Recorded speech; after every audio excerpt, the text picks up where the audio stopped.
Hello, magandang araw sa lahat. Meron naman tayong unboxing video.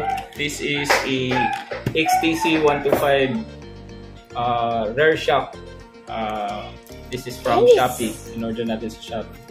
Price po nito is around 2,500 including the shipping fee. So, umabot ng 1 week. Halos isang linggo at kalahati itong dumating sa atin.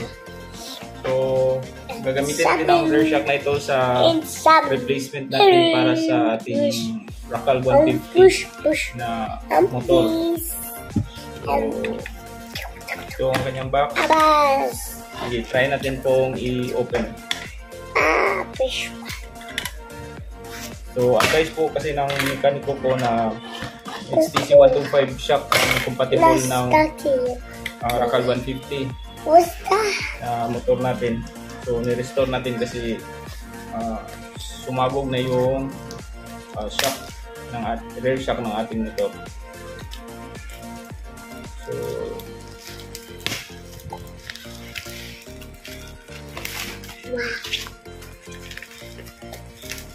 wow! That's really awesome!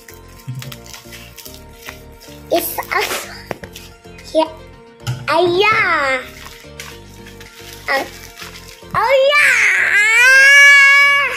Yeah, nah. I.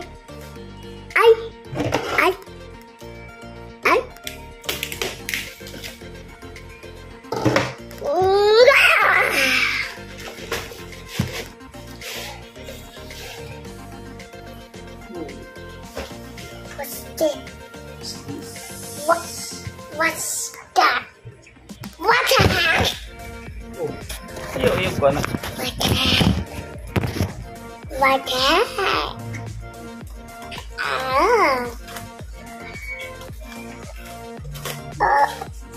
What? So, ito na po yung rear shock natin. Owens po yung kanyang brand, Owens.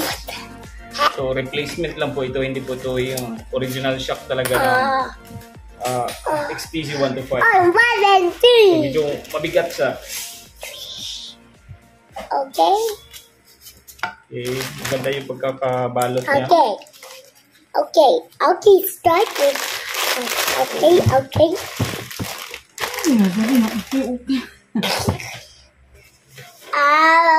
So, ito na yung kanyang shock. So, ihahatid natin ito sa shop kung saan doon natin ipapakabit ang shock na ito.